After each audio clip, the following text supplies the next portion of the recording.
En route pour la Nouvelle-Zélande où nous sommes partis 6 mois à la découverte de ce magnifique pays, aux paysages extraordinaires et à la population très accueillante. La densité de population de ce pays est de 16 habitants par kilomètre carré, 8 fois moins qu'en France. Avec 4,5 millions de Néo-Zélandais, une superficie égale à la moitié de l'Hexagone. Depuis toujours, l'agriculture est bien présente dans leur économie. Elle est le deuxième pilier économique avec 5% du PIB.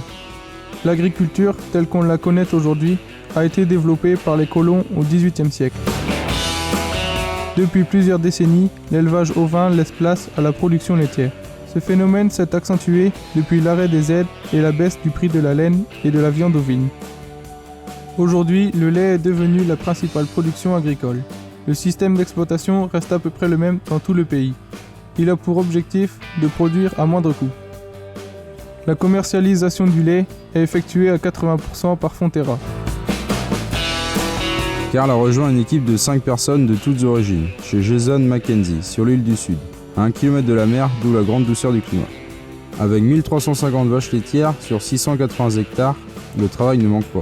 Le rototandem de 54 places est adapté à la taille du troupeau et limite la traite à 5 heures quand toutes les vaches sont en production. Heureusement, un roulement entre les salariés atténue cette contrainte. Une transhumance du troupeau a lieu sur une distance de 10 km chaque hiver, pour préserver les paddocks, à pied pour les vaches et en quad ou à moto pour l'équipe. Ceci est une particularité de la ferme.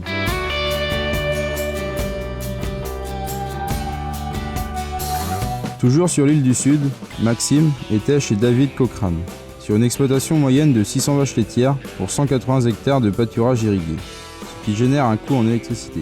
4 personnes assuraient le suivi du troupeau avec un outil fonctionnel. La gestion de la ferme l'a marqué. Par exemple, une réunion bimensuelle animée par le manager permet de soumettre des solutions pour simplifier le travail. Il est très à l'écoute des problèmes des salariés.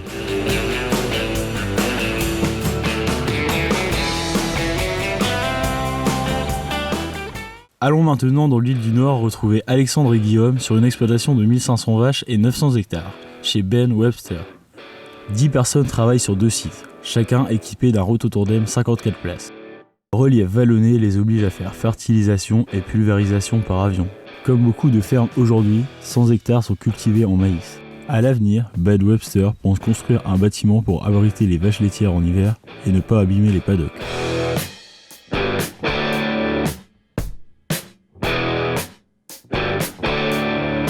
À 1 heure de route, Mark était sur la plus petite structure composée de 4 salariés qui appartient à Dennis Anderson, âgé de 65 ans. Le chargement est important, 400 vaches sur 140 hectares. Le bien-être animal est un peu pris en compte. Un bâtiment très simple sert à l'alimentation et abriter les vaches lors des fortes pluies.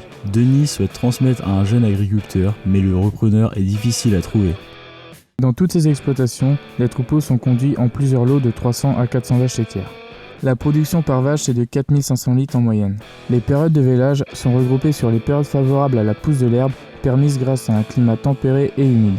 Le coût de production est d'environ 200 € pour 1000 litres malgré des apports d'engrais importants. Ces faibles coûts de production se justifient également par la main-d'œuvre. On compte 600 000 litres de lait par UTH actif et un taux d'horaire faible. Le peu d'investissement en bâtiments et matériel limite également les coûts de production. Ce choix se justifie par les incertitudes concernant l'avenir, mais des évolutions apparaissent au fil des années.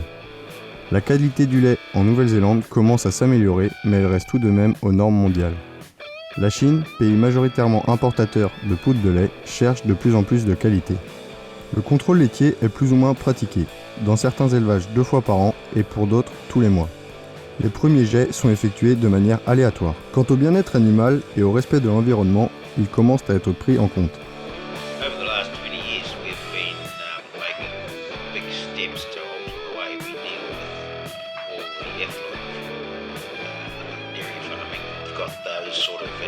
Largely under control now. There are other issues that keep arising, and the expectations of the public make life more difficult for farmers, not just in New Zealand. It's a worldwide phenomenon, I think. All farmers worldwide.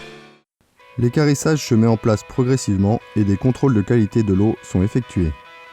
Les exploitants se forment et incitent leurs managers à faire de même. La filière néo-zélandaise connaît son âge d'or, mais aujourd'hui leurs défis sont importants car ils doivent répondre aux nouvelles demandes tout en restant compétitifs. Maintenant, place aux vacances, aux sensations fortes et au bon moment. Direction Auckland, plus grande ville du pays, pour une immersion au cœur des buildings et admirer la mégapole au coucher du soleil du haut de la Sky Tower, haute de 328 mètres. Une forte odeur de soufre. Nous sommes près des eaux bouillonnantes de Rotorua.